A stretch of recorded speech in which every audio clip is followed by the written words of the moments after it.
to arrive and for me to make sure everyone has gotten into the room. James, you're also co-host, so if you see anyone waiting, feel free to let them in. I don't see them. Sounds good. Thanks, James.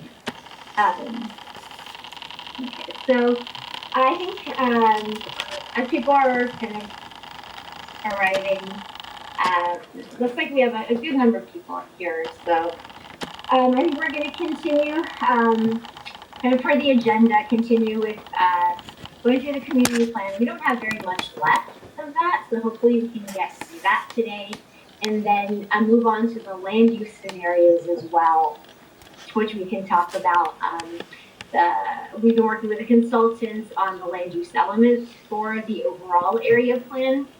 And they've set some framework and guiding principles for the land use section. So we can go over that a little bit specifically for Rowland Heights as well. I got some emails, I think over the past week. I have not had a chance to respond. I'll be looking into some of the questions. So I'll get back to you on some of the questions. I think they'll require some research. So I don't have immediate answers for some of those questions. But I will get back to you and hopefully that's something we can either put on the agenda for next time if we don't have the chance, or we can discuss a little bit and clarify some of those questions at the end of the meeting. But just for a quick idea, we're kind of on a fast timeline to try to get to final documents. So in April, we're going to have community-wide meetings on Zoom. So we're going to try to get some sort of the documents to a level, like a draft level, that are able to be reviewed by the public, and we'll be getting feedback from community-wide meetings that we have in April, and we'll be incorporating those into the drafts like we have with you all as well. And then from there, we'll be preparing the final documents, hopefully to have them ready by September. So we're on a bit of a trying to get to making some final decisions here and all of that. Oh, and also, so I don't forget, I know there's a request to have the meetings recorded, and that's totally fine. All anyone had to do was just ask us, and we're happy to record it and send out the link. No problem with that. So just so everyone knows, I'm going to be recording the meeting, and we'll all be getting a link. You can view it, you can sort of share it. If there's a place that you want to post it, that's also fine. So let me do that.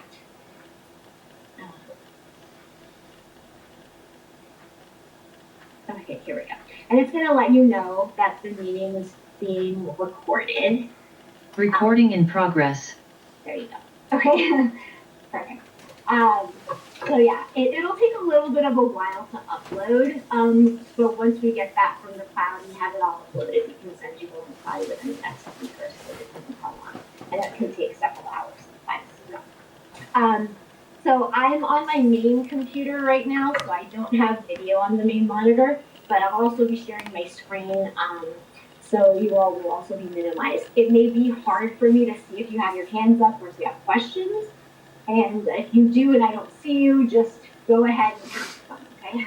So I may not see that your hand is up. Okay, so let's see. Let me start off by, if I can share my screen. I have a question. So you're recording it, so nobody else needs to record it, correct?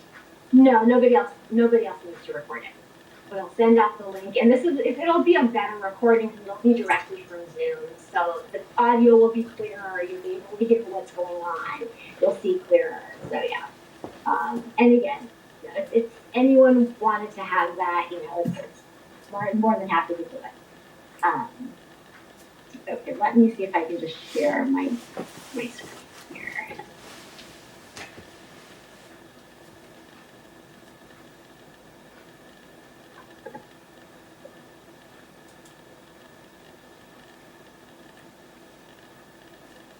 Okay, let me try that. All right, so just a quick review of the agenda. So, just as far as just, participation, obviously just everyone anytime you have anything to say, by all means, share your insights and give us feedback. We really want to hear your feedback. But also, if there's disagreements, just be respectfully disagree with each other. It's certainly an open forum for that. Just always, maintain respect for each other and for staff as well. That's kind of all we ask of participation here. And so, yeah, the recording is going. So I'll go ahead and I'll open up the document. I know we have some new people joining us. If any of you want to have sort of a meeting to get caught up to speed, I'm happy to chat with you all afterward or have another meeting, but I really want to kind of keep the agenda and have us moving forward so we can get the feedback on the sort of last of the goals and policies for the chapter, and also to get into a little bit of the land use recommendations from the consultant as well. And if there's time left, we can also get you up to speed. But yeah, I know we do have new people, but we also kind of have to keep forging ahead so we can get to having some final documents in a timely manner too, and getting into your feedback. So I'm going to share the plan. Okay, y'all can see that. Can you all see the plan?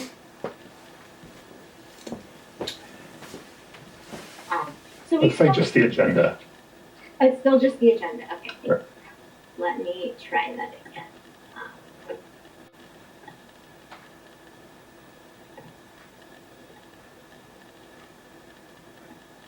That should work.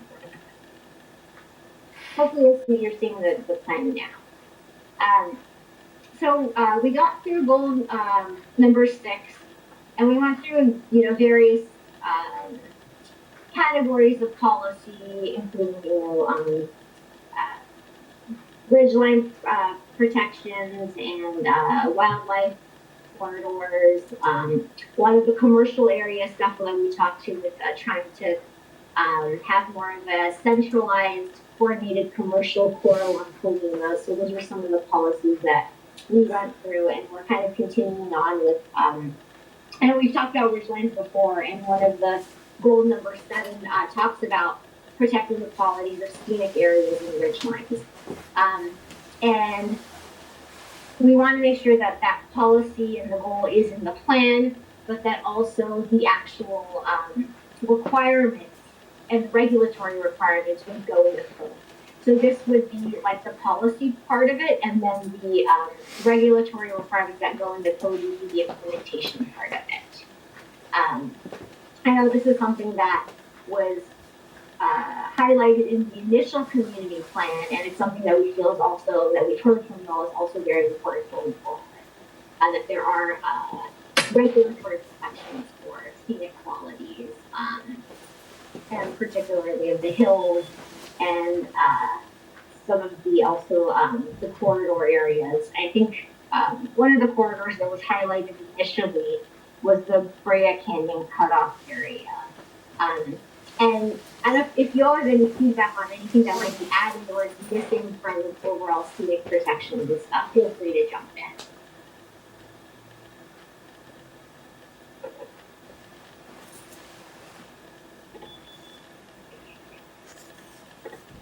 Okay, so that's kind of the scenic qualities aspect of it. But there's also for goal 8, like the cultural resources and cultural heritage aspect of it. And that can vary a lot from being things that are specifically historic sites that would get landmarked, but also to more informal qualities of Rowland Heights that we'd like to see either brought back or preserved into the future. So I know Chalk Hill is something that was mentioned in the original plan. It was mentioned in the original plan for preservation, and it's I know I've kind of gone to, I think it's Reddit boards that have a lot of little notes about Chalk Hill. So that's something we also wrote into this plan. I know that there's the development next to it. And I think as a result of that development, it actually had to, because it has historic elements, had to remain as is. So we just wanted to make sure that that was also in the plan, that Chalk Hill is preserved as is. Something that has also come up from the visioning workshops and also from the catwalks. And these are a bit more sort of informal little pathways. Some of them, I know there's one that we walked along near Rowland Heights High School. And if there are any other ones that you want to specifically call out in the plan, that's something that we can add to the plan. But it's something that needs to be studied and looked at to see how, like, maybe a residential sort of pathway system can be included. Yeah, Teri, if you wanted to add something. I think you're muted. I don't hear anything.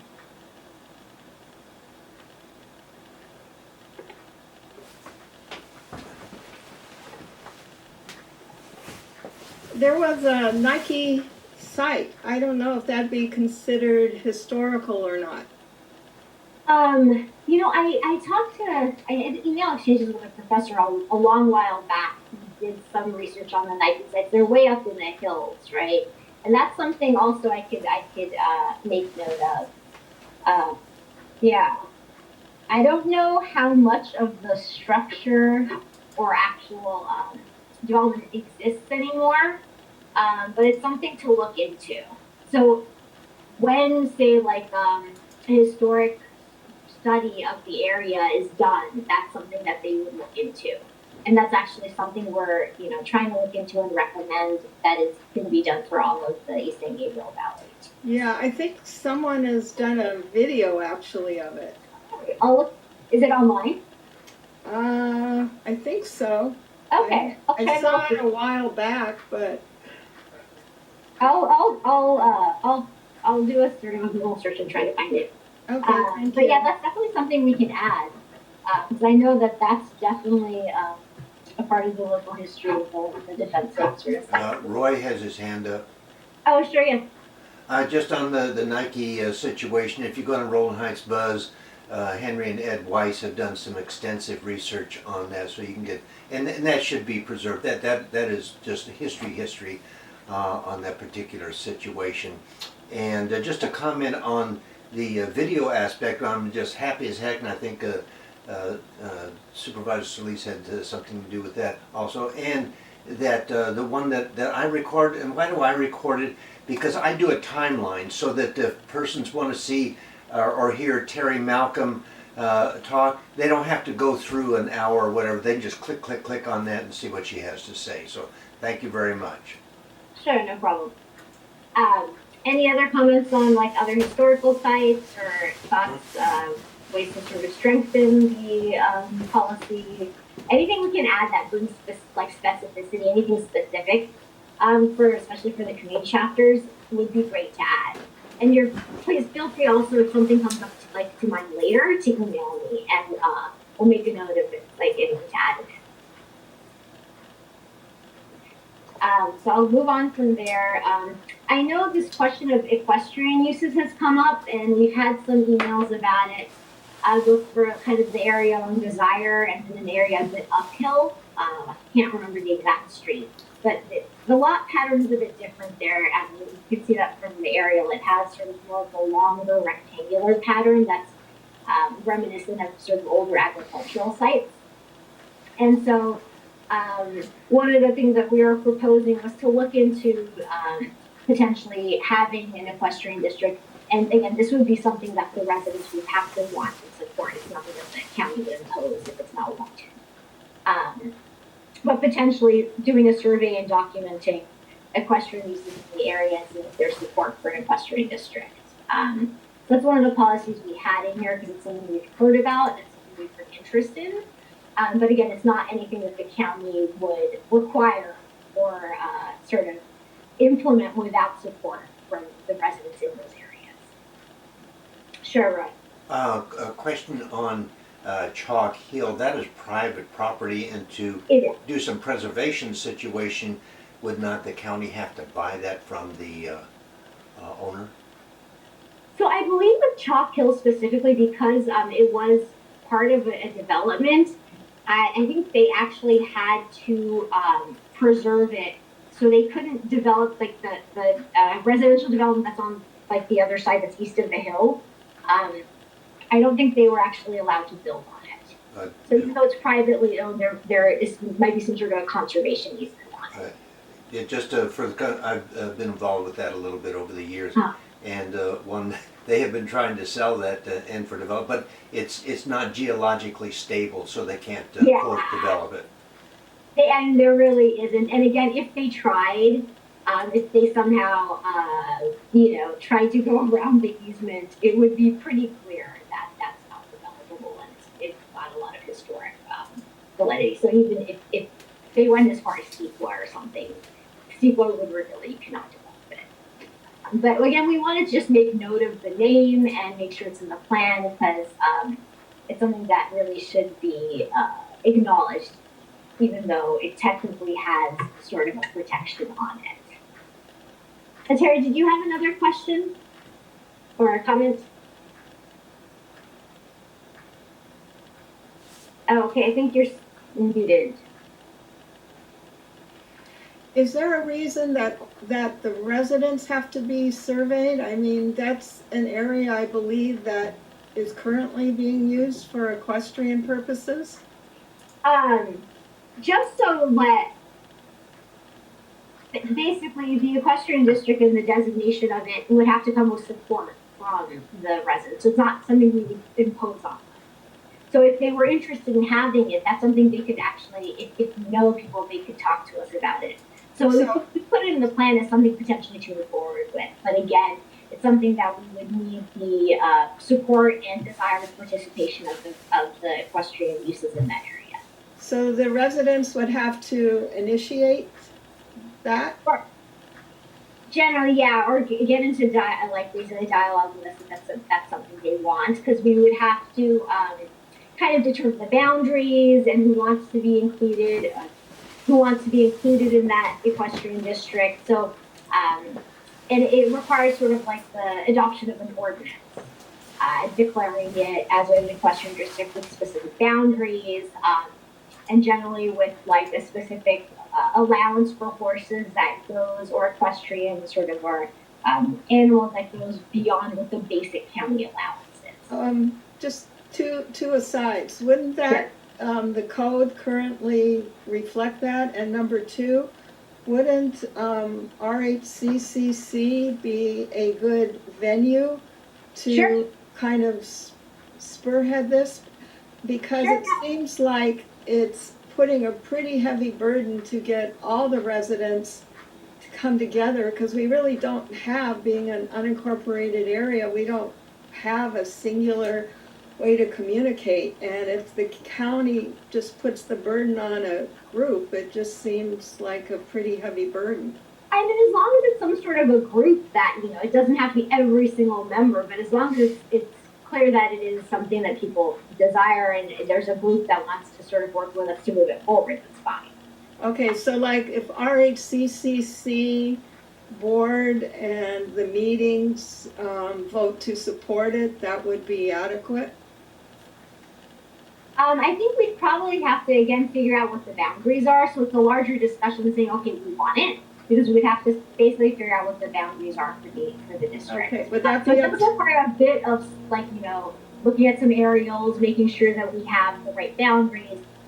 So it'll be a process that we would have to take on in addition to this. And it might be something the county would identify the boundaries of it, or the resident? With the group. That it would be like we're having a conversation now about the plan. Okay. It would basically be, a series of meetings with a group to determine the boundaries, make sure that, we have this, the right allotment for the number of equestrian animals that are allowed, because again it allows more than what the basic county code allows. And each of the equestrian districts, sometimes they're a bit different. Like I can send you stuff, like Avocado Heights has an equestrian district, we're in the process of amending it because they have 2 equestrian districts. So I can send whoever's interested. I can forward you that part of the code, which gets a bit of an idea of like how that's written up and what it ultimately is. But it's something that goes into our mapping. I would suggest sending it to maybe RHCCC, Cary Chen, David Kuo, Henry Wu, would probably be the ones most, connected in the community directly. Okay, yeah, and Write us more information and we'll put it on the agenda, discuss it on the our board meeting, and let work with the county for that. sure. Yeah, can you see me here? With the hand? Yeah, anyway, Can I talk? Is that okay? of course, yeah. Okay. 2 things. Well, one thing, this has been the perennial situation in Rowland Heights of a big, and as Deputy Denver of the Sheriff's Department says, we're so fragmented, it's difficult to get anything done. And this has been the albatross around the neck as far as disseminating information. Not 90%, a large percent of the community doesn't even know that RHCC exists. And this is part of my mission, is to become inclusive. And that's why I record these things and put it on the buzz, so forth, to get it out to everybody. If they choose not to participate, that's on them. But we must put a capital effort out to get the Chinese Association, and we have a Korean Association, all these things, and we have like 19 or 20 churches in our community to disseminate the information and give them the opportunity to participate. And if they don't want to, that's up to them. However, also, if you could append those references that you talked to the Zoom or something, that put it in the end, so we could all do a little research on that would be appreciated. And thank you very much. The references, you mean like the part of the For the equestrian, sure, yeah. yeah, put on. Then we can always do a research on Yeah, that. and we do, Roy, we do have a large mailing list of a lot of the organizations, and when we do community outreach with the large meetings, we do send out notices to the organization. Yeah, that's good. Thank you. Yeah, thanks. Okay, so there's a lot of great discussion about the equestrian district, and I know that again, it's going to be a separate process because it has its own code language and its own sort of kind of discussions that need to be figured out, but it at least gives us a good idea that this is something that is supported. So I'll leave it in the plan, and I think we have it as an implementation action of the plan as well, so that we can move forward with that when we get sort of some of the plan stuff set. But yeah, so thank you for that. And I think the next policy is about sort of indigenous sites within Rowland Heights. And there's a lot that's there that we don't know about. So I know some communities have had surveys done, and again, this is just to put in a policy that's supportive of that. So if at some point in the future we come across funding that might allow to do that, this policy will help basically support, getting a grant or something like that to be able to put those kinds of steps. Adrienne, Yes.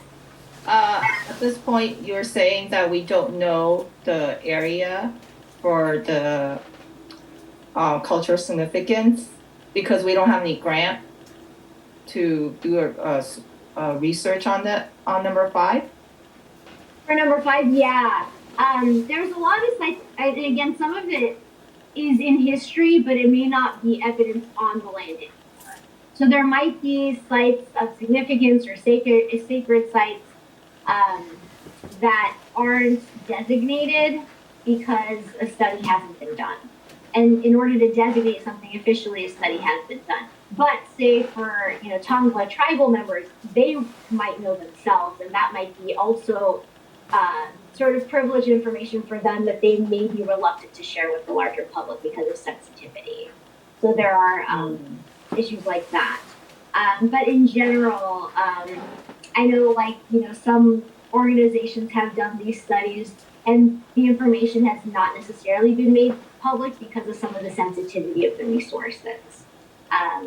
But again, it's good for the county to be able to also do those studies. So if a project proposal comes in, they'll have some of these areas mapped, and they may not, again, the public because of the sensitivity of the resources, but it would also still help protect those resources. So in some cases, I think Tonga tribal members will know sites, but there hasn't necessarily been those studies that have been officially done and documented, even if they're not publicly made. Does that answer your question on that?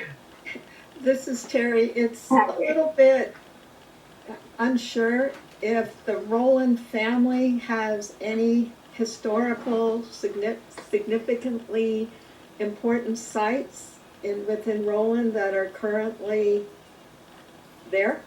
I don't know, but I'm just saying if someone knows, maybe that's another historical site we should consider preserving. It's my lack of knowledge here. Sure, and again, a lot of this hasn't been studied, and I know over the years as development has taken place, a lot of the evidence of what was there may no longer be there. But that's also a good thing to add, is just sort of for any sort of historical era, like including like missile sites. So I can take what's policy 5 and expand it also to have, other sort of major historical eras also be part of a larger survey.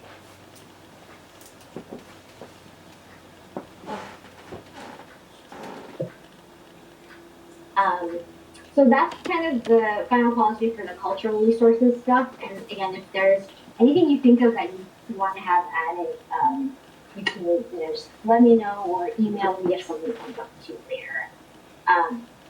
Another thing is that I know has come up a lot with Rowland Heights with division and workshops and just emails from residents is about sort of transportation corridors. And so one of the larger goals is to have sort of safety enhancing features and reduce noise from the major roads and also from major transportation corridors like freeways. And so even though we don't have direct, as the planning department, we don't have direct land use control over the corridors, we can still put in policies that are supportive of this. So when a project comes up and they ask for our feedback, we can say, hey, we have policies about, like, number 1, supporting the construction of landscaping or berms or a noise reducing sort of infrastructure along major corridors or freeways.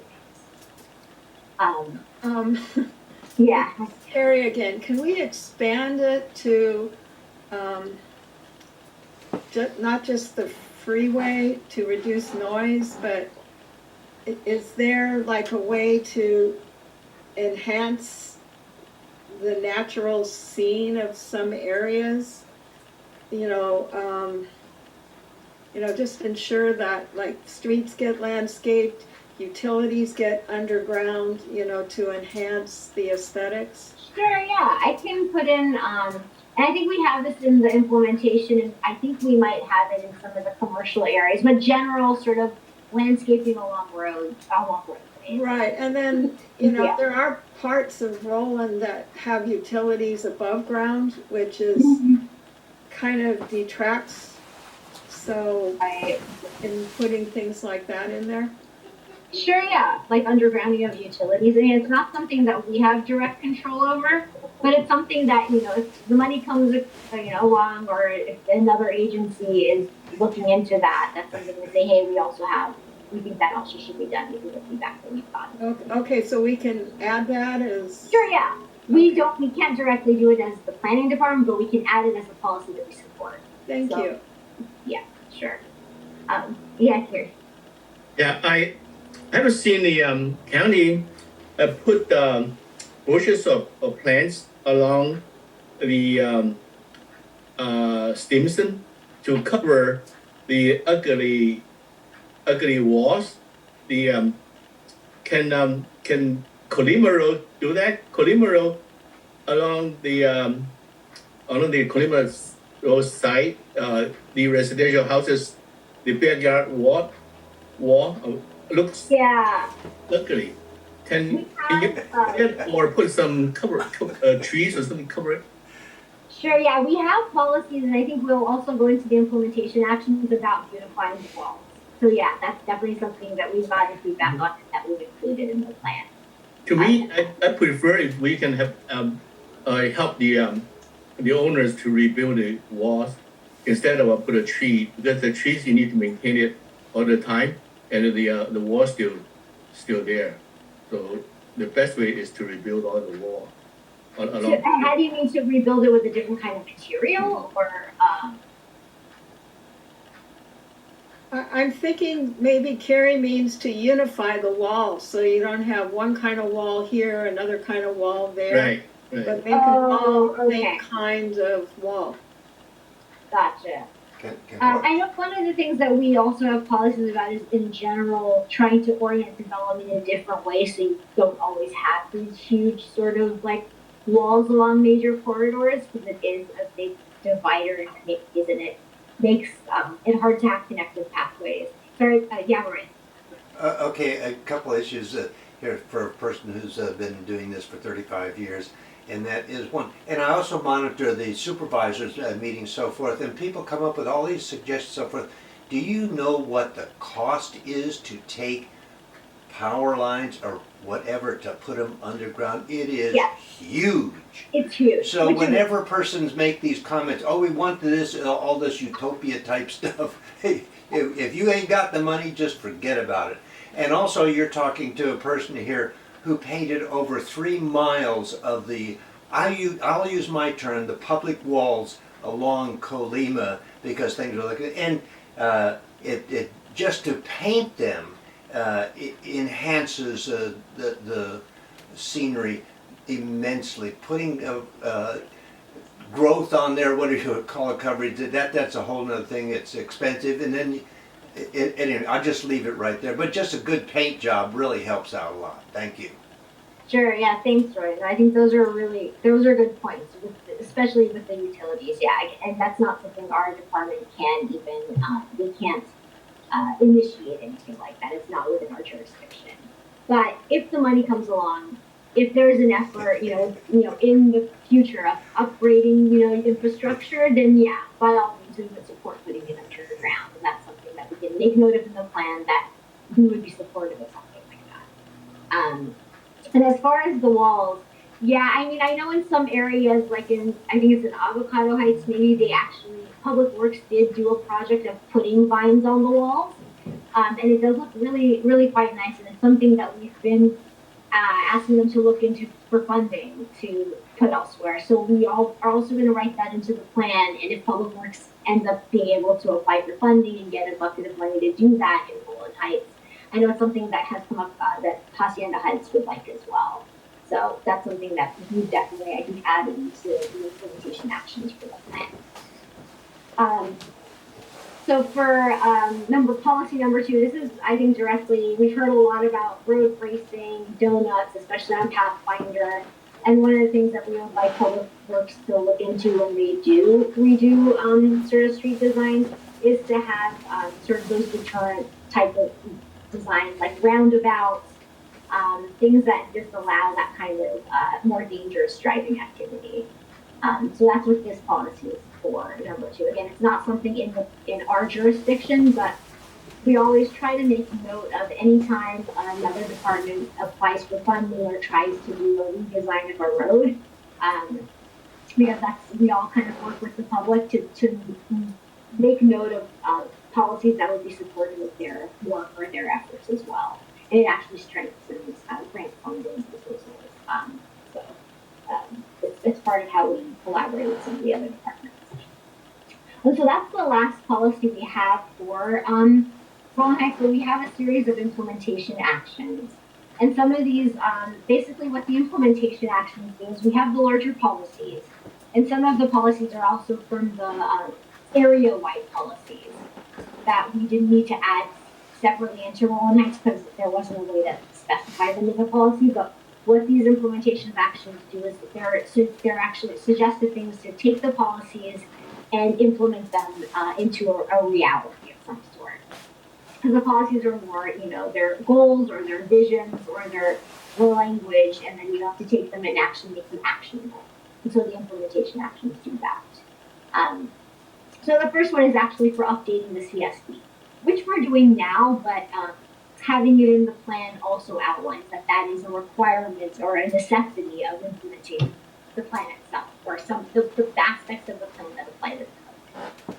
And so I went through and kind of outlined the kind of sort of separate parts of updating the CSD that we've talked about, like having, incentivizing gathering places, having a renovation sort of kick-in requirement for the new updates to the code, limiting the driveways, having increased visibility into a property so that the landscaping or walls or something don't obstruct that, especially for safety reasons.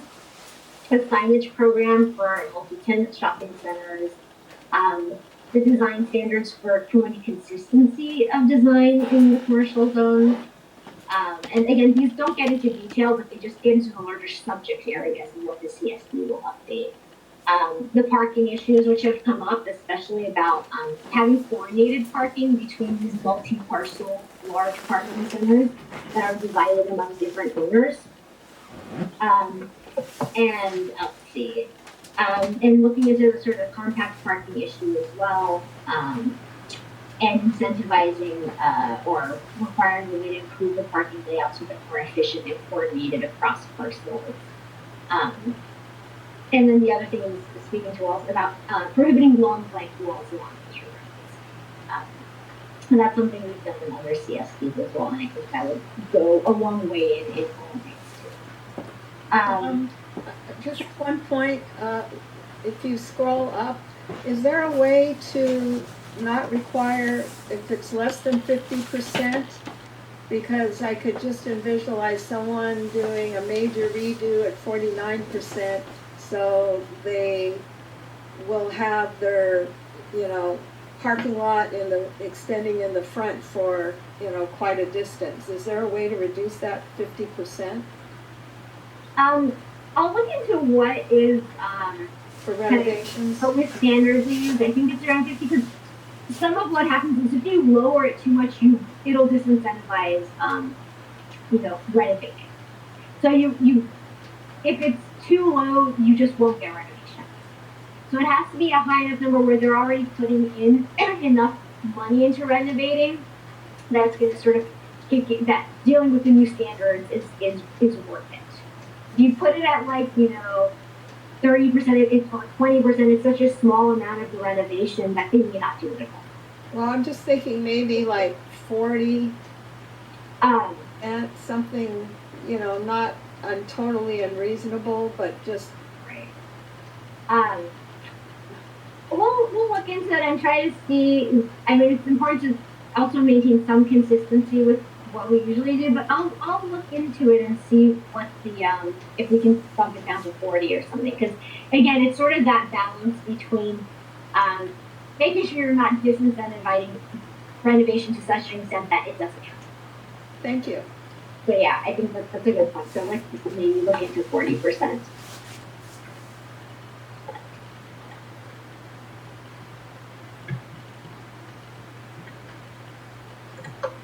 Any other questions about the CSD update or additions? And we talked about this with the number 2 with the Colima Road sort of commercial area that we would like to support having. And so the public realm improvements pulls out a couple of actionable items that speak to that policy. So it definitely be potentially trying to find funding with arts and culture to do a commercial corridor branding and design for Colima Road.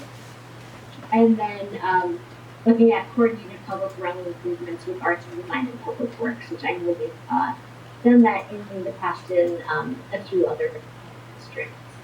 And especially to try to have sort of medians that be plantings rather than sort of hard rocks and things like that. So you have some soft the road space and encourages people to drive a little slower. So does anyone have a question? I have a question. Sure. But it's in reference to the CSD. I know we're working on updating it. Yes. Can you hear me? Yes, I do hear you.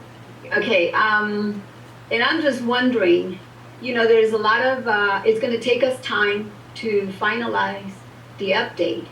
In the meantime, there's a lot of construction going on. There's a lot of ADUs, a lot of different things that are happening in Rowland Heights. Do you have any idea when we'll be at that level that we can actually implement what we're doing now? Sure, I can give you kind of a rough timeline of the kind of future steps. So we're looking at trying to get final documents for like public hearing ready by September. And that'll be sort of after doing a round of initial community meetings in April. So we're going to take all of the comments that we get, update the documents, and try to have a final set done by September that includes the CSD. And then we're looking at taking that. We have to do the environmental and have all of that publicly available for review. And then we're going to try to get to, I think, public hearing for the Planning Commission in January. And then after that public hearing, we have to go to the board. So ideally, then it usually takes a few months minimum between the RPC and the board just to get scheduled. And so ideally, that's going to happen in like late spring, early summer, so June 2023 at the very latest. And that would be the final approval that would be needed to make these implemented essentially. Just wondering, I know we've identified the major commercial area as Colima, but Fullerton Road, parts of Fairway and Nogales also have commercial areas. Can some of these guidelines be extended to those commercial areas too? For like the public realm improvements, are you talking about implementation under the public realm improvements, or are you talking about the CSD? Oh, I think Teri, you muted again.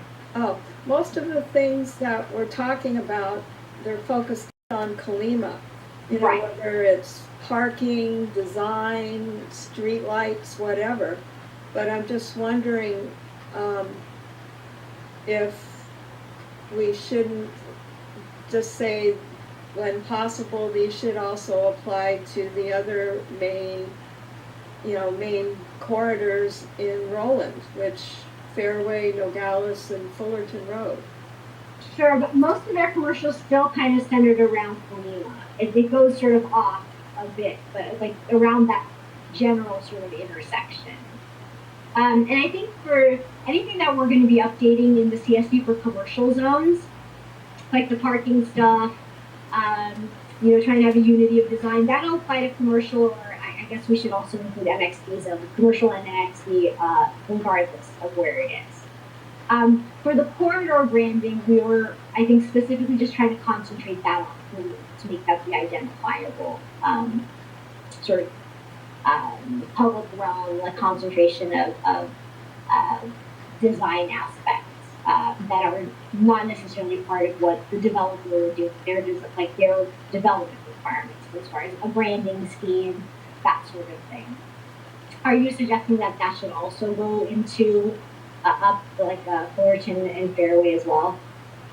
Well, I'm just thinking that if you're doing one section and let's say going down Colima looks beautiful, but then you go, along Fullerton down to, let's say, the freeway, it will have a very different look, and more so like parts of Fairway has some commercial things, and also along Nogales, those areas that like extend to the freeway. But then part of the time, you're in city of industry, but at least, on those, there's generally, it's only a few blocks long, but along like Nogales towards Gale, there's some pockets, and even along Fullerton over towards Mescal, there's some business pockets. Right. No, I think that's a good idea, especially for the area north going to the freeway. I think some of that is south too, but just south. along those major intersections. So Yeah, the the major not corridors. extending sort of several hundred feet beyond in those major intersections. Thank you. Sure, yeah, I think that sounds like a good idea. It would again, yeah, extend sort of that unifying theme. It's Roy here. Can you hear me? Yes. Okay, I've had a lucid moment and I have to capitalize on it when I get them, you know what I'm saying here. And something that I don't know if it's been mentioned before, but it's a critical issue. And I'm going to be as kind as I possibly can because it's one of those bitter things. That when we had the widening and improvement of Colima Road there, and I won't get into it, okay, I know you want me to get into the thick of the thing, but that electronic digital sign that is over to the south side of Colima, right there by your famous burger place and Lamb's Auto, they did not move it to the center of, on that center median thing, like is over in Hacienda Heights. Why didn't they do that? Because guess what? As a matter of fact, 95% of the population of Rowland Heights don't even know that sign exists, and 99% of them never read it because of its location. It is, and there's an engineering thing there. Again, I'm not good. And John Bella tried to get him to move it, and he was unceremoniously told to stuff it when they were doing that. And that was the ideal time to move that. That thing must be moved. Thank Are you you. talking the sign from the Soup District sign? Is that what you're talking about? No, not at all. See, you don't even know where it's at. This is great. Yeah, it's over there right next to Lamb's Auto. You can Google it, you can see it right out there. And you can go on my YouTube channel and see me doing some videos on it, proclaiming that the county has done us a wrong once again. And they had an opportunity to correct it and didn't. So now you have this multi-million-dollar fandango over there. It is essentially just a waste of time, energy, and money. Thank you.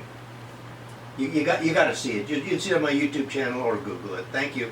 I'll take a look at it, Roy. And the suggestion is basically to have it, actually be in a place that's more obvious and more sort of clear. Try functional. Okay. Okay, thank you. That makes sense, right? Thanks. Yeah, I'll take a look at it. All right, so I'm going to move on to, I think, the number 3 and 4, which are related. These are about having parking studies and parking programs, where I know we've heard about some of the parking concerns about commercial areas along Colima and Gale.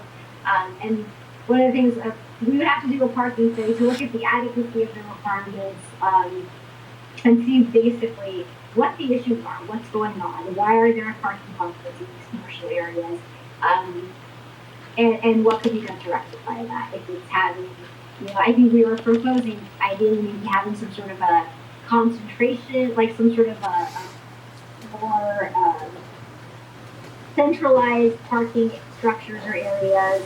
So that's something, yeah, so we're basically saying it would be great to have a parking study so we can really see what the problems are and try to figure out, other than what we're going to do in the CSD, some long-term solutions. Yeah, Henry. Henry, I think you're muted. As I mentioned before, the parking situation is very simple to rectify just by reducing the compact parking allowance, which is at 40% maximum right now. I think the study that sent to the county in the past through Lauren Yukoviso and meeting with the Department of Regional Planning, the study shows that our surrounding community has either 0 compact or very low percentage of compact parking allowed. And if they have a more complicated, sophisticated formula, they could do it per usage, like a large congregation, shopping centers, and but the Rowland Heights also has a unique situation is that the shopping centers, when they first built, did not have the percentage of food service establishment. But in the last 40 years, I think the shopping center, each one of them has consists of a larger and larger amount of food service establishment. So it makes the parking, which is already at a premium, compounded with this compact parking, high percentage of compact parking, have really aggravated sometimes the traffic backup in the shopping center, overflowing onto Colima or side streets, or for instance, even in the fairway, it would impact the vehicle in and out, ingress and egress both. So I think if we can somehow let the new development to have no compact parking spaces, similar to the Seasons Plaza on Gale Avenue. That one actually has zero compact. I don't know how that was done. The Seasons Plaza on the Nogales. It's possible that they were able to meet their parking requirements and still keep all of the full-size spaces. So one of the things that might happen is if we lower the allowance of compact parking, you might just get less parking spaces. And I don't know if that's going to rectify the issue then. Well, I think for new development, if the parking is in relationship to the buildable space, they just have to build a little bit smaller building. I think it should be fine. Instead of let them maximize and build as big as possible out of proportion to the parking. I think that's the problem. I think Then you might have, again, the sort of disincentivizing any sort of reinvestment. Well, I think the shopping center could build a smaller building, even just 5% smaller, it would still be okay. yeah, because you're still going to have a required number of parking spots. You will, you just might essentially disincentivize reinvestment on the property. So one of the things that we always try to figure out is that the balance of is how much are you putting on these properties to require, say, in the parking aspect, that would disincentivize any reinvestment. So Well, if it's not, with so much of the development, it's at that point of like, is it worth it for them to develop this property, or should we find another one to be able to do something comparable according to what their needs are? So again, we can't always predict that, but it is sort of a balance. Well, if you're going to have a fixed number of spots, no matter what, then let's make the spots bigger, because they're just like over, where that the Marshall Center is. They've got like mini compact spots.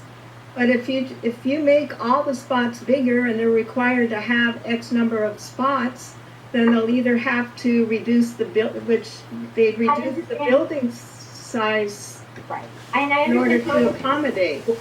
the only issue then you get is it would be generally if what you want is some reinvestment, you might be doing the opposite of that and disincentivizing any reinvestment. But no matter what, the residents who want to go shopping, they won't have enough. They can, the bigger cars can't fit in those small spots. so they will take You need to consider the people who go shopping or the entertainment there too, not just those who want to build it and leave. What you might then have is though a prolonging of the existing condition, because we can change it and that's fine, but you might just disincentivize anything else happening there. So what you'll have is the current conditions sort of continuing. We can't make them take out the compact spaces if it's already been constructed. That's only Right. I'm not saying for existing. I'm saying for any new development. For future. Yeah. And again, one of the you might have to then see is if it would, in some ways, disincentivize reinvesting, just as a potential sort of undesired outcome. Just to keep that in mind. Well, I think that we have to look at the overall balancing situation that Walnut and Diamond Bar does not have compact parking. So their developments are much more higher quality than developer looking for places like Rowland Heights to develop marginal projects. I think that's also contribute to the potential blight situation, because we have cheap area, easy to build, and not properly regulated. And the parking is something, almost like an afterthought. So it really doesn't help. Right, and I think part of the issue with the parking, and I think we've talked about this, is that it's the parcels in Rowland Heights, and you may not have this issue in Diamond Bar, which may be part of what the difference is that they're under different ownership. So you have those large blocks of commercial, and they're actually they consist of many parcels, and those parcels are under different ownership. So that's a lot of what leads to this kind of like haphazard sort of design, and also the haphazard, uncoordinated, inefficient layout of the parking. And that's what I think part of that's the basis of what the real issue is. But then it manifests in all of these things where the parking is not efficiently laid out. And so in the CSD, we're going to try to incentivize consolidation. But I hear your point about, yeah, if that does manifest in having like commercial, it looks like it's one shopping center and it kind of functions as one, but it's actually under different it's parceled under different ownership, and that's part of what we see why it's not unified. I don't know if everyone has that same issue. Can you add Henry's suggestion of 0% compact parking to match that of neighboring cities? We can look into that and see if For the that's future, doable. make that part of our plan. Part of the CSD update, because it would get implemented in the CSD. That's something we can look at. It's definitely not something we have, I don't think, in other CSDs, but it's something we can look at, and that is really pinpointed as a strong concern of what's happening here. It's definitely something we can look at. And basically what you're saying is to make it comparable to the jurisdictions around you. Always. Okay. Did I hear Teri say become a city? Is that what she said? Oh, excuse me, maybe I misunderstood her. All right, so we definitely need to keep moving on because we have started there, because we need to kind of get through this, and we also have the land use scenario. So and again, I know for number 5, the residential stuff, I know that that's been talked about as well, and that's something that also I think they need to look into and figure out what's the best course forward. So the ridge lines, I think we've talked about as far as having that implemented through the CSD, and I think I've got your comments on some of the revisions you'd like to see to some of the CSD language for the ridge lines. So that's been, I think, pretty discussed. I don't know if anyone has anything to add to that. Can you go back to number 4? Sure, for the residential stuff. Yeah, that's a big focus, especially with SB 9, and there's a lot of ADUs and JADUs. So here's the thing, Teri, and I'm going to have to look into it, but we can't do anything that the state doesn't allow.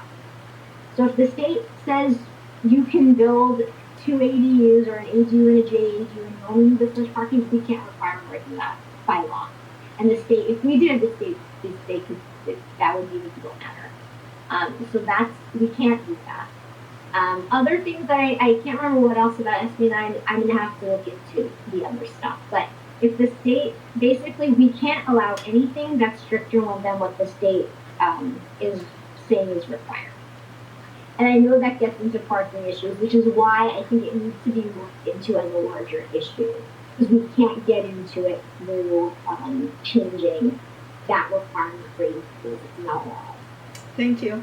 But we have to, I think it is a larger problem. I think you guys are correct. It's something that we need to look into. Whether it is having some sort of like off-street parking, provided elsewhere, something has to be looked into. And I know it's a concern, but it kind of goes beyond. It's something that we have to find some sort of a program or a study that it us, because it's not something that can be really solved at the residential parcel level.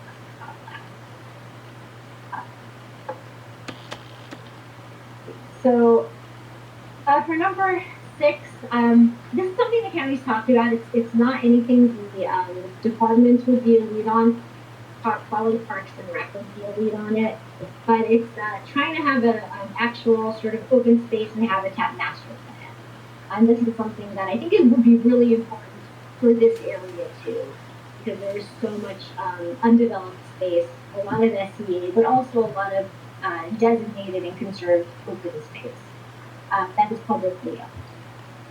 So one of the things that I think that the county is trying to get money is to actually do a study prioritizing, if we were to acquire more land, what would be the most biologically sort of significant land that we could buy and conserve.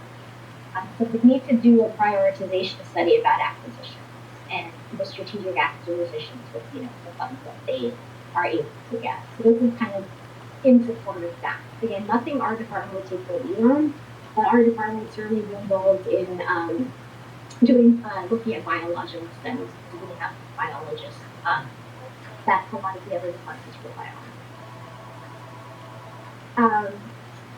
And for number 7, wildlife crossings also came up. And I know there's the one, at Harbor, and that's something else that really needs to be looked into. Again, nothing that our department would take the lead on, but we're supportive of finding funding to be able to see where the wildlife crossings need to go. They're not really a place that would be beneficial. What we would definitely know. I think Public Works and Caltrans would be the leads on those, but we definitely, with our biologists and staff, would be contributing to anything like that too. And so some of this, again, is like the wildlife connectivity ordinance is something that our department is talking about trying to do. I know that, Ventura County has one. It's something that I think a lot of jurisdictions are looking into trying to get adopted. So this is, again, a push for our department to also get really speak to a lot of the corridor plans too. Adrian, Yes. can you just for number 7, the wildlife crossing? Sure.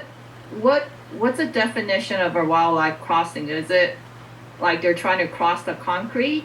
Yeah, it's pretty wide, but essentially you don't want them crossing where traffic is. So it's either an underpass or an overpass, but somewhere where they're currently crossing right now and they're getting, injured, and a lot of sort of just road deaths as a result of it. So it's part of a study, like finding out where are those crossing points happening and what would be the best way to address them, and usually it's either like an underpass or an overpass. Okay. It's my lack of knowledge, but what do you call the hills that are just south of Rowland? Is that still Plenty Hills, or is that considered part of Chino Hills, or what? South, like going into like Rhea. Yeah. So the other side, it would still be the Plenty Hills, but then it would be the south sort of, and it would be over the ridge line. So it would be the south. Okay. Do we need to emphasize that other? Or does Plenty Hills include it? Yeah, Plenty Hills would include it, but again, it would only fall under what's within county jurisdiction. So if it's any of that south side is incorporated into, Brea, then that would not fall under our jurisdiction. Although we could comment on what they do in the county. But yeah, so it would include the Plenty Hills. But like, if you're going in east into Chino Hills, that's outside of not only the county jurisdiction, it's outside of, it's not unincorporated, but it's also out of county jurisdiction too. So that would involve collaborating with, Chino Hills and Diamond Bar and all of sort of the other cities going and county together. And again, that's something that I think needs to be done more and more is the jurisdictional collaborations. Because a lot of this, it goes well beyond jurisdictional boundaries.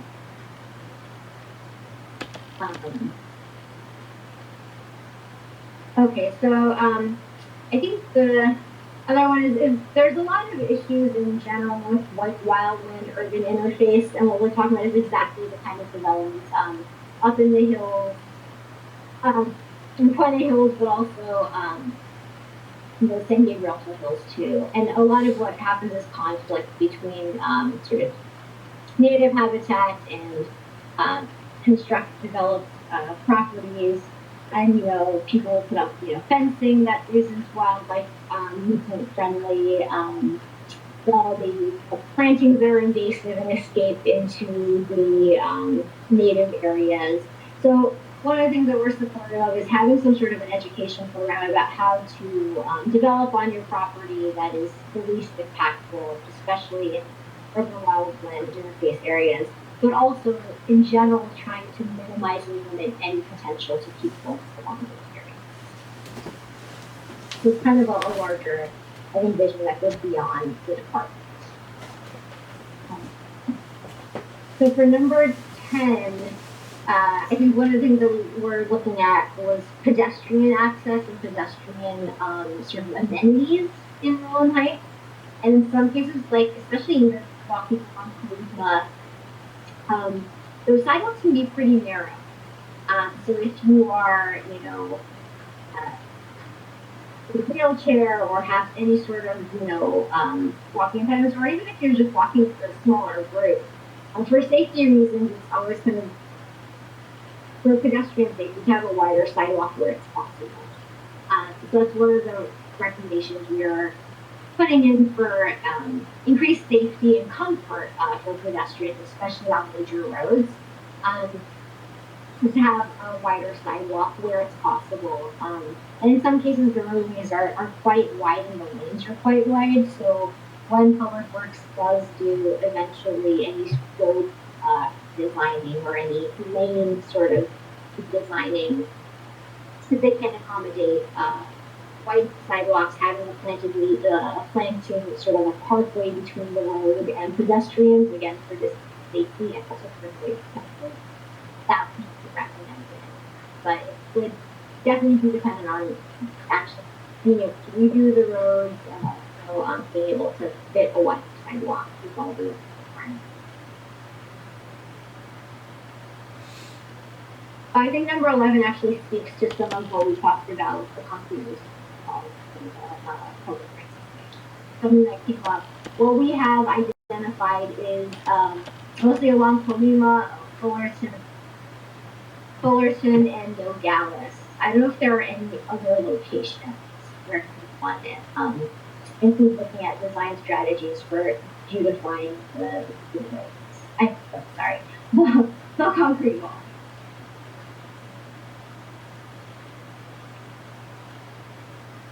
Maybe we can add the word unify instead of beautify and unify. Oh, sure.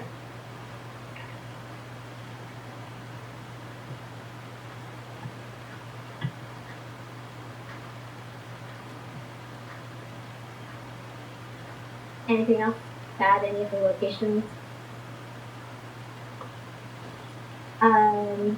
So the other thing is the traffic calming study. This speaks to the policy about the kind of donut speeding, unsafe driving habits. I mean, when jurisdictions sometimes redo roadways, they decide they're like roundabouts at stop signs, bulb outs to kind of narrow the roadway at major intersections so you don't have people speeding around corners. The planted medians, which generally slow down driving speeds, and kind of other road designs that they don't really narrow the road or anything like that. But if there is, say, a concrete median, generally better to have something that's planted for both aesthetics, but also just in psychologically it reduces speed. Perceived. The wider the road is perceived, the faster people will go. The narrower you perceive the roadway, even if it's not actually narrower, if it just looks narrower, like buildings are closer in, there are trees, people go slower. So it's generally safer to have the road appear to be narrower, even if it's actually dimensionally not. I really like the idea of using planted medians to slow traffic as opposed to roundabouts where, especially if it's a really busy area, you always feel like you're going to get sideswiped. Right, I think roundabouts I've seen them work a lot better on smaller residential streets where, you know, you Yeah. have, like in my area, people will just scoot through the stop sign if there are, you know, no other cars, and sometimes they don't see a pedestrian that's about to get off the sidewalk. So bulb outs they're good in specific situations, not great for really busy roads. Should we differentiate like residential streets versus main thoroughfares on? So, generally, because we're not the road design people, Public Works is, when they come up with a study, they will bring it back to the public, but generally, like from what I've seen with the county, they're not, I don't think they're really doing bulb outs on but because it's not something that we can do the lead on, and not something that we actually have specific data on, just general sort of observations. We're leaving those kinds of decisions when they do the study to Public Works, and then they can come back to obviously community members for feedback.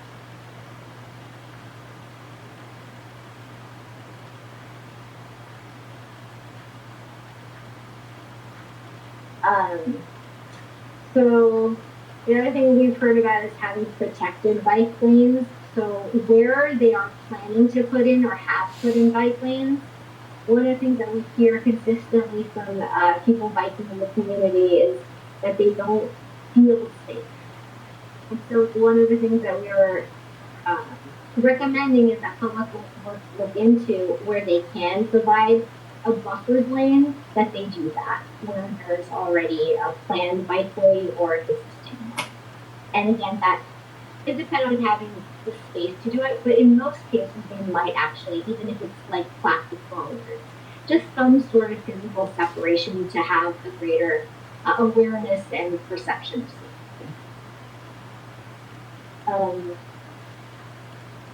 So number 14, about expanding the shuttle program, I think we've heard comments about this from the policy. And in general, this is something that needs to be looked at expanding or into the website. Yes, Teri.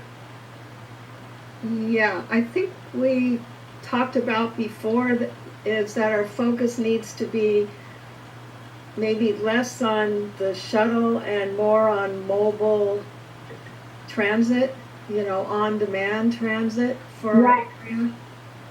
I mean, we can expand it, but so many areas are left out, you know, where they pick up the people to get to the commercial areas. It's just not, that's why I think we need to emphasize on-demand transportation for number 14. I think that makes a lot of sense. I'll revise that to be like to have some sort of maybe publicly supported sort of on-demand program or something. But I know like within Monrovia was giving a certain amount of rides and a certain distance, you know, that was free or very low cost or something. But I think that's something that to be it's a little question to us, and I think rather than a revision of this. So the other thing is the county and different communities have done a pedestrian and active transportation plan that does like a full survey of all of the walking routes, all of the ways that people need to be able to better connect to what is like public spaces, shopping centers, and again, it is, I know in Rowland Heights you have the hillside issue. But for the area that it is at least within the flatter corridor, that would be more walkable if things were, if the infrastructure and amenities were there. They do kind of a survey and like an assessment of what's there and what could be implemented to improve these areas, and they also designate certain pathways and ways of walking that are more or biking that are more connected. So that's something that I think would be a good study to do for our plan to do for the fall and things to do that. Gets into more specifics, then we can do like more like policy language. Do they have, what do other communities that are very hilly do for, you know, bicycle, pedestrians, that type of thing in that section. You know, the walkability and connectivity when you're in a very hilly area. How do other communities handle that? I know historically, like, I grew up near the Silver Lake area in LA, and it was built before there were cars. So they have a series of stairways all through the hillside because people back in the day used to walk down the hill to work and then I guess take, the stairs back up. But I think there is a lot of this, I think, gets at, Teri, what you were talking about with more on-demand transit, more of the, rentable scooters, things like that, that kind of might be, they're definitely used in some of the areas around me that get a bit more hilly. But it does, I think, require a different way of looking at the pedestrian plans. And I think that's something, and I could actually really add that in here. I think that's a really great point.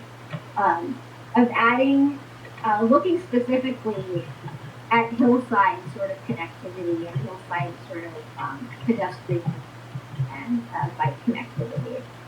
I think that's actually something that would be a new addition to this kind of a study and plan. And it does require, I think, a different approach too. Like there are flatter areas in Rowland Heights, but the hilly ones, I know a lot of people do sort of their biking, mountain biking and stuff like that too. But just on an everyday sort of basis, how would you make that more walkable or at least more connected, if not just walkable with different transit or movement? So yeah, thank you for this. And then finally, I think the last one, and I think we spoke about this, about the implementation of trees. And I think we looked into just doing a general study to see what's there, and then where are the tree trees lacking. So a lot of that, they do a lot of these tree canopy studies, which are pretty common now, through mostly aerial imagery, and they see like where do we have tree coverage and where don't we, and where can we focus on, and also how to get more consistent and unified canopy coverage in different sort of commercial areas too. And then they look at like the best kinds of trees in these areas, especially their root systems to be planted. And there are a lot of, I think, tree lists for that out there. So I think that gets to the last of the plan policies and actions. And if anyone has any additional questions or thoughts about anything that might be missing or to add to the list of either actions or policies or this is Teri. Mm-hmm. This just goes back to the underground utilities. I just want to share some information because I've been working with Hilda Solis' supervisor or field rep. We were apparently assessed to put utilities underground when we were with the 4th District, and that was never done, and the funds were kept by that 4th District supervisor. And so far, the 1st District supervisor is unable to get them. They're trying to meet to see. I think this is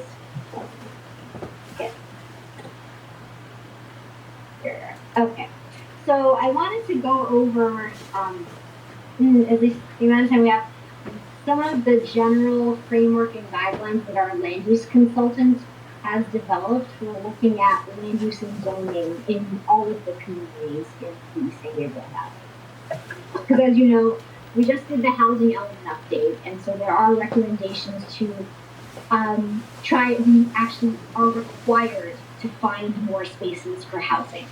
It's a requirement that we actually haven't identified enough sites to fulfill our housing requirements for the number of units that we actually need to meet the housing need in the county. So there's the housing element update, which has its recommended changes that we will be our plan when we go to the commission and to the board will be implementing those recommended zone changes.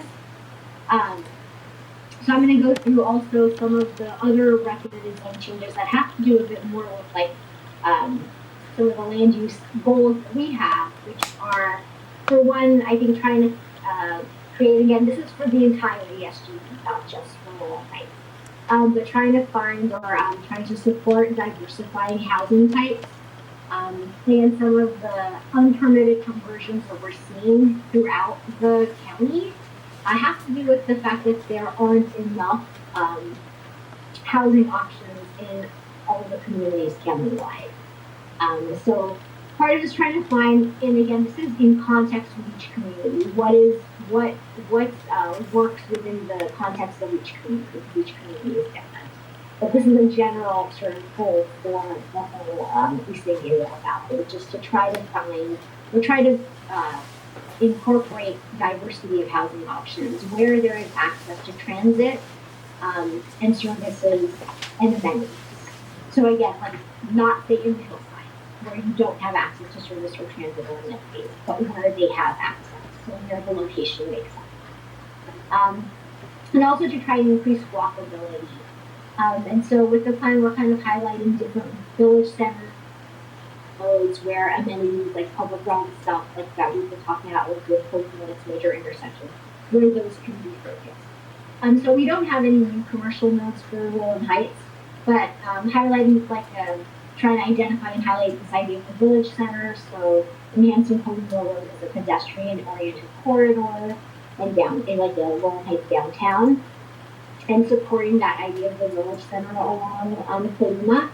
And I think we're also recommending, because there is a lack, especially in the east side, of open space near Colima, recommending that spaces or those open spaces either being incorporated into a development or to try to locate and create more park space in areas that are parked for. The other thing is that under thriving is to strengthen commercial centers on Colima, Angelic, Nogales, and I think we should look forward to here too, and to strengthen employment centers that are north of the 60.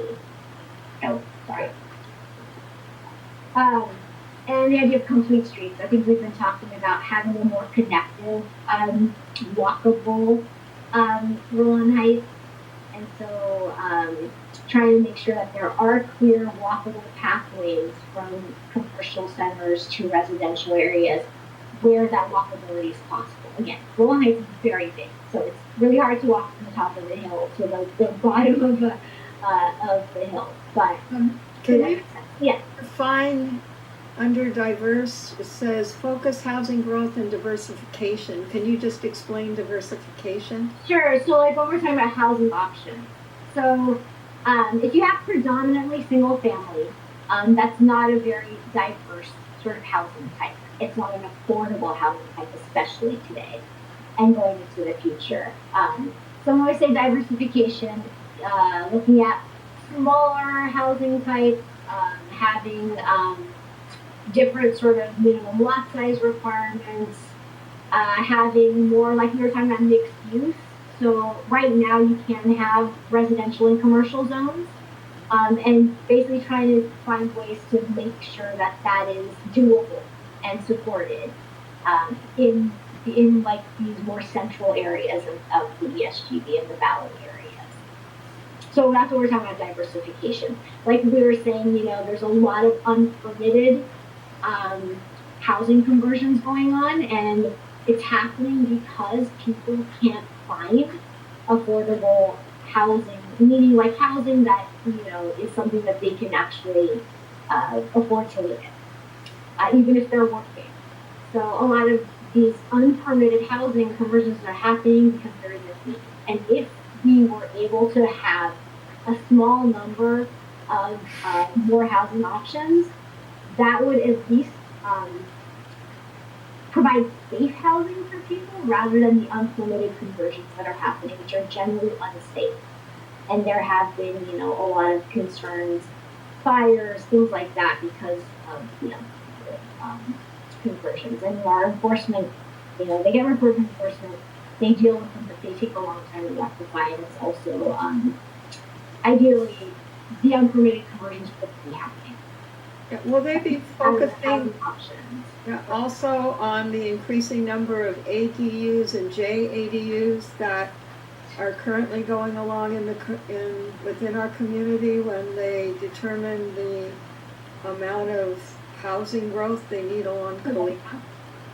So this is just looking at, because JADUs and ADUs will still be they are something that goes in a single family area, not say in a multi-family area. But again, so looking at the commercial zones as supportive of mixed use and the areas around the commercial. So that also helps support walkability, because if you live near the commercial areas, you're not going to be driving to them. Like in my neighborhood, I walkable to pretty much every type of commercial use that I would need on a daily basis. And I'd rather walk than get in my car to do that in that area. So if you're proximate to it, then that reduces the number of cars that are getting into those commercial shopping centers. So that's part of it. And again, this is like a long-term vision. This isn't tomorrow. This is like the next 20 to 30 years, where we're looking at cities drastically changing because they can't actually continue as they are. A lot of, what was working 50 years ago isn't working anymore today because all of the conditions have changed. So we have to find a way that people can get housing, that they don't have to drive as far as often, and work changing as well. People are, in our case, a lot of people are doing more hybrid work, so that will hopefully in the future reduce commute time and actually the number of people. Just kind of, since we are looking to the future and global warming, I think any kind of walking, biking route is going to have to get some additional tree canopy for sure. shade. Yeah. So one of the things we're definitely supporting is more shade. And that's something we've written it into, when we do the larger community meetings, we'll go through the other elements. And so I worked on some of the climate adaptation policies for the whole ESGB.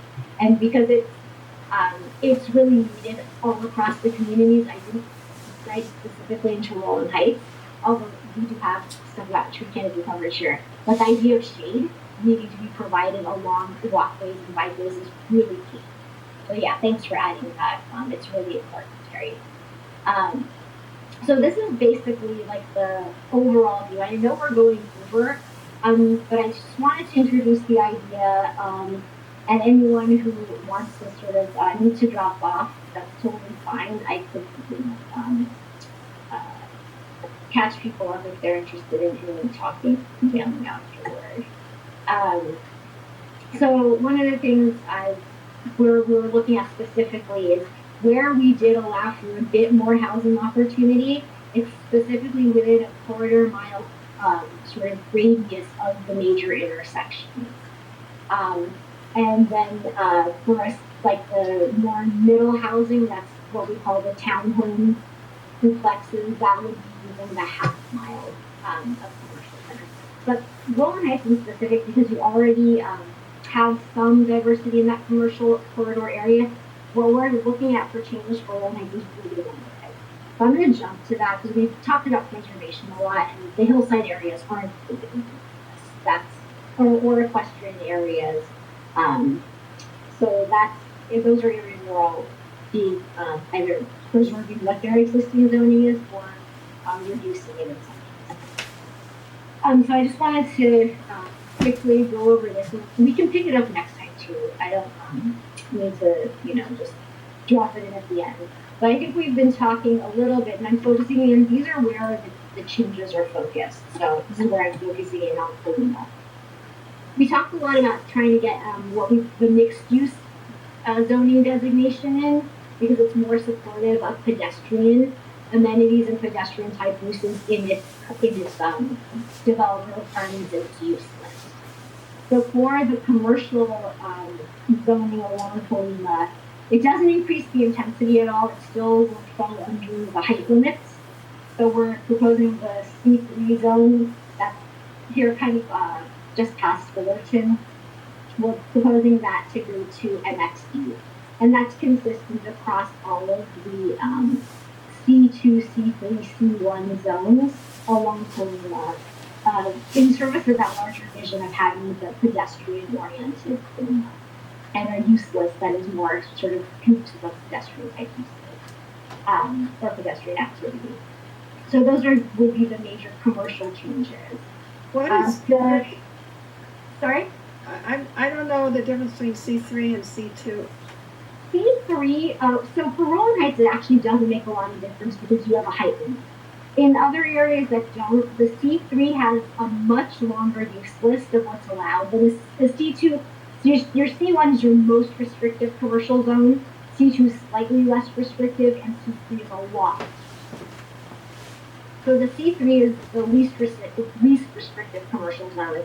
It allows for, there is actually, I don't think there is a height limit. A lot of CSDs have a height limit, but the C3 itself doesn't. Rowland Heights has a height limit, so here the C3 we basically consider it like the 45 foot. So in your case, the prominent difference for Rowland Heights with the C3 is the use list. It allows for a lot more like heavier commercial stuff, a bit like a lot more auto body type of uses, not necessarily manufacturing, but heavier commercial, well beyond like the retail stuff. Well, is there a reason we don't have that as a C2, which is So less? we're actually changing that to MXD as we are with the C2 here in around Jellic and Nogales, and as well as around Jellic as well as around Nogales. So all of the C1, 2, 3s in Rowland Heights along Colima, those are all going to be MX. We're proposing them to go to MXD. The intensity is the same. The height limit is still per the CSD, so that doesn't change, but the use list changes. So definitely more supportive of commercial uses that are kind of in line with the pedestrian downtown corridor that we're talking about fostering with the future. And I'm happy to, send along the code links for that too, if you'd like. Yeah. Okay, this is where I'm going to ask you a quick question. I've seen all this MXD. That means mixed use, correct? Mixed use, yeah. Oh, okay.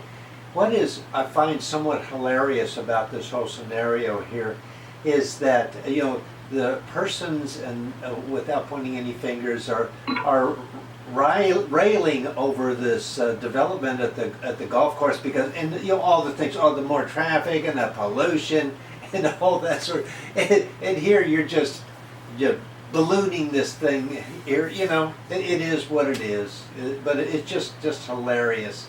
How the MSD again, it's development-wise, height-wise, it's consistent with what you have. It just changes. Yeah, we know about all that, but you're bringing more people, more cars, the whole thing. It is what it is. Okay, thank you very much. Sure. So the density doesn't change either. The density takes the same. It's just simply really about changing the use list so that it is more pedestrian type uses, which would actually ideally over time reduce the price. So I have a couple more minutes and then I have to go. But for the R zones, what we're looking at just within this quarter-mile radius around Nogales, Jellic, Fullerton, is to change just those areas within this zone that are from R1 to R2 for this purple area here. And then from A1 to R2, again within this quarter-mile radius of the commercial areas, from A1 to R2 there. And we've just picked pockets that are in general either surrounded by or next to like an R3 zone or something like that, and only within this quarter-mile radius, and only for those select parcels that are in this purple outline. And I can email this out so you can have a closer look at it, and we can start off next week, next month, next time with a discussion of this when you had some time to, I think, look it over and ask specific questions, and I can also send you more information about the zone as well. But it would be just in the areas that are outlined in purple and nowhere else. And within what is the strategy that we're applying across all of the communities, which is just that quarter-mile buffer from the major sort of intersection, and in line with what we're trying to have, which is just the concentrated sort of downtown pedestrian-oriented corridor along here. No other changes are proposed for Rowland Heights other than that small, that corridor and those changes right where they go. So I think I have just maybe a couple of minutes to sort of wrap up. I know you might have questions, and I don't mean to sort of drop this on you and then have to end the meeting. But I think ideally what we can do next time, I can't see anybody, so if you have anything to say, please shout it out because I can't really see everyone right now. So ideally what we can do next time is look at this and kind of discuss any questions that this brings up, because I know that there are concerns about some of what's being proposed, and especially in this area, we wanted to limit it to just those specific areas that are within the vision of what we've been talking about for Colima. So for next time, we can start off with this, and also I will email this to you, and also what we'd like to do is also go back to the CSD and try to talk a bit more about the actual language that's being used. Are there any sort of quick questions, I think, before we have to take off? Adrian. Yes. I feel like we're a little rushed because based on what you're saying, April is where you're going to have the preliminary document, and we're still talking about. Sorry, Linda. April is when we're going to have community-wide, and we'll be discussing this with the community-wide. We're trying to have final documents done by September, so we can get the feedback from April and incorporate that and move forward into having final documents for September. Okay. Question. So I didn't want to rush you. I didn't want to drop and say we're not going to talk about this yet. I wanted to introduce this so you guys can look at it and give you kind of the whole framework for what's being looked at here and why it's being looked at. And then we can pick up the discussion next time when we've had a bit more time to digest it and have to, I know there'll be questions about it. I know there are concerns. And again, we're under sort of a big directive from the state where we have not met our housing requirements. And our housing element is not certified because we have not met our housing requirements. Okay, if you want to get community input, I suggest that you don't make it during work hours, maybe evening hours.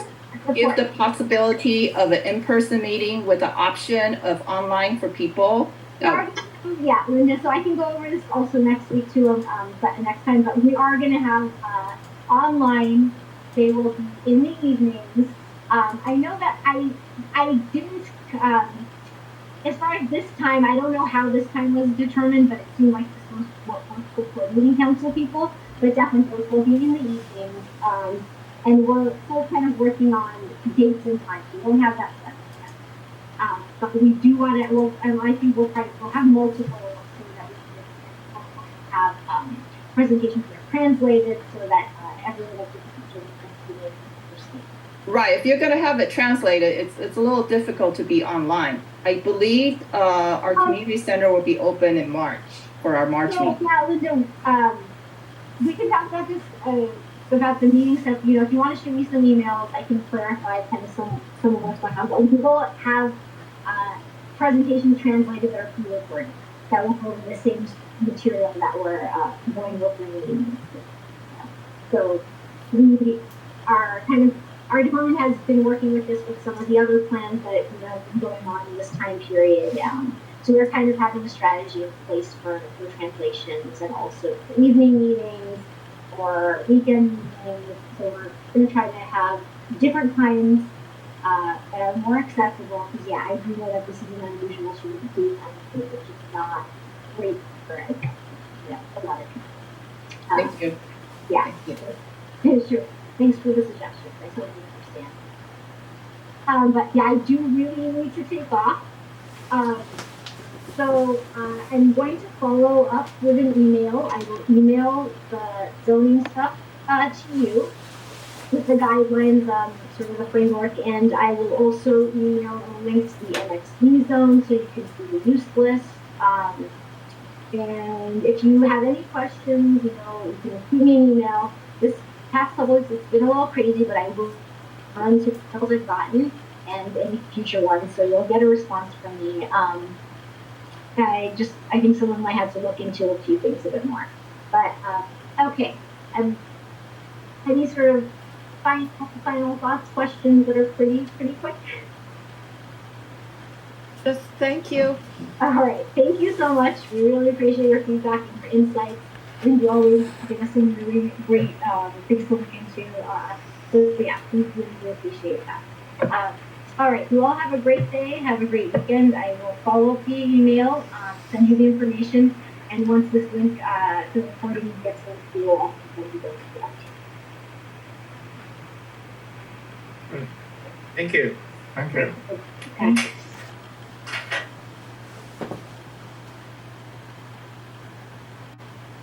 Recording stopped.